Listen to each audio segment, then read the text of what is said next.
This horrific incident was breaking on the morning news. Crews first got the call just after midnight at the Countryside Apartments along Bevel Road, not far from Nova Road. News 6's Molly Reed is live near the scene. And Molly, police say the mom was stabbed. That's right, Justin. They say that she was stabbed, found in the home that was on fire with her kids. We spoke to the police chief here in Daytona Beach earlier this morning. He told us this was one of the most difficult scenes his crews have had to respond to in a long time. I'm going to try to go over there and try to, not shoot the apartment itself, but the one surrounding it, and see if I can get people out of there. I feel really bad for the baby and the mom. In the heart of the community in Daytona Beach, Florida, Denja Moore, lovingly addressed as Nikki by those who knew her best, embodied warmth, care, and unwavering loyalty at the age of 30. Her golden-hearted nature was reflected not only in her radiant smile but also in her role as a devoted mother to 3 beautiful children, a girl and 2 boys. Anticipation for the upcoming Thanksgiving holiday buzzed in Denja's household, echoing the excitement of families across the neighborhood. Plans were underway for cherished moments with loved ones, a celebration of togetherness. Little did anyone suspect the startling turn of events that lurked around the corner, poised to disrupt the tranquil holiday atmosphere with an unforeseen and harrowing chain of events. Brace yourself for unexpected turns as we uncover the chilling story that unfolded just before the Thanksgiving holiday. Welcome to Off the Wall Crimes, Lost Souls Edition. Hit the subscribe button and bell to be notified of more off-the-wall crime stories. Calls began pouring in from neighbors, reporting a unit at the Countryside apartment complex on fire.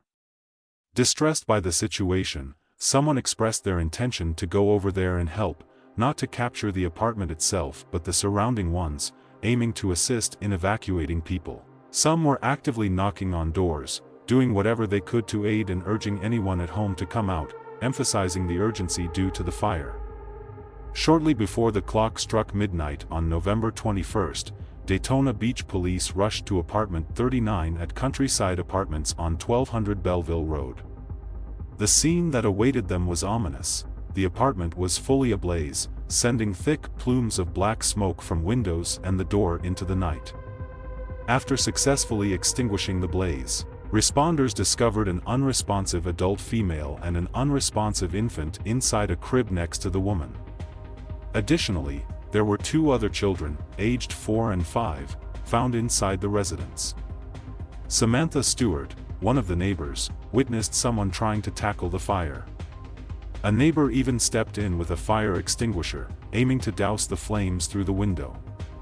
Although their efforts made a slight difference, the fire's intensity proved too much for the extinguisher to handle. The neighbors of the victims, who witnessed the unfolding chain of events, were left overwhelmed with emotions. They remain unable to process the harsh reality of it all. The person involved in the incident was recognized as Denja Moore, a 30-year-old, who, unfortunately, was declared deceased at the scene at 4:03 in the morning due to several stab wounds.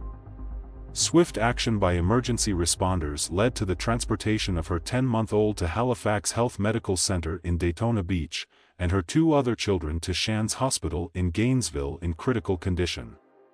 Sadly, Denja's 1-year-old experienced cardiac arrest and did not survive, while her 4 and 5-year-olds, though enduring the distressing ordeal, remain in critical condition. Authorities swiftly initiated a homicide investigation into the fire, suspecting it was deliberately started. The report indicates that Denja's 3 children were abandoned to perish.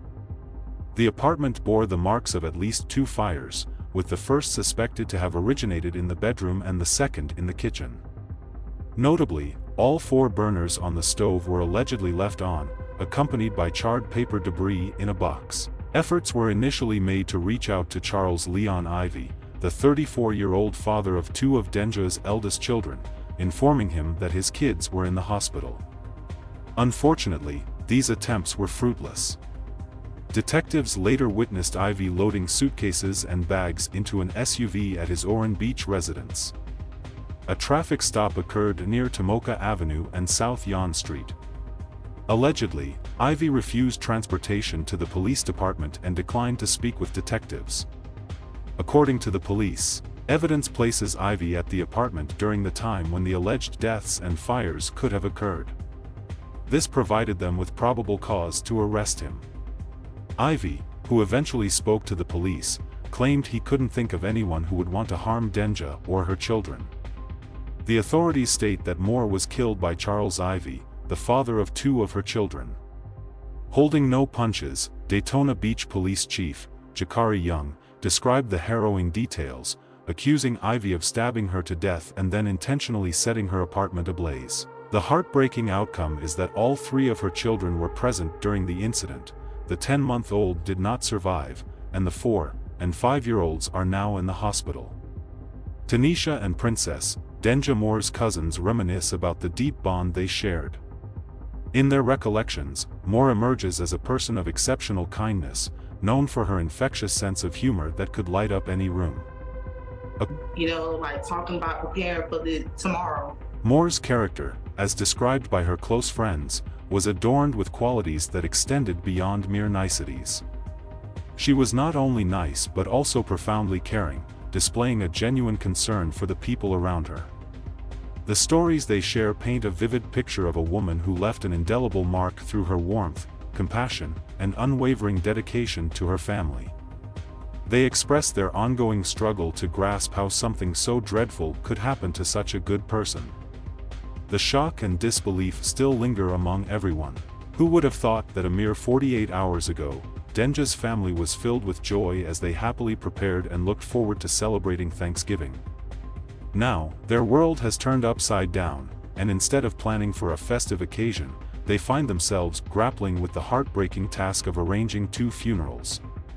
Ivy's criminal history, up until this incident, is relatively minimal. Prior offenses include traffic violations and possession of marijuana. Notably, there was a domestic incident reported back in 2016 involving one of his former girlfriends. In 2020, he was named as a suspect in a child abuse case concerning one of the children. These prior incidents hint at a concerning pattern, adding a layer of complexity to the ongoing investigation. Charles Leon Ivy was booked into Volusia County Corrections, charged with 2 counts of first-degree murder, 2 counts of attempted felony murder, and arson. The motive behind the crime remains a mystery. At the same time, Denja's 2 children are in critical condition. The case remains ongoing. On Thanksgiving Day, Denja's family honored her life with a heartfelt gathering, reflecting on the precious moments they had shared. Their thoughts and prayers continue to be with her 2 children who are still undergoing treatment in the hospital. This year's family gathering carries a solemn atmosphere, but it's not without gratitude. The family expresses appreciation for the courageous first responders who risked their lives to save Moore's toddlers, Dove and Dakota, amidst the tragic incident. The courageous actions of neighbors who attempted to save lives, the dedication of first responders, and the overwhelming support expressed by Denja's family and friends in the face of adversity also highlight the strength of the community and the human spirit during challenging times. Also, the unexpected turn of events, with the story taking a chilling twist just before the Thanksgiving holiday, serves as a poignant reminder of the fragility of life. It prompts contemplation about the uncertainty that accompanies each passing moment and the need to cherish the time spent with loved ones. My condolences to the friends and family of Denja Moore. May you find the strength to heal and eventually find peace. Thanks for watching Off the Wall Crimes, Lost Souls Edition. Please stay safe out there, and see you guys in the next video.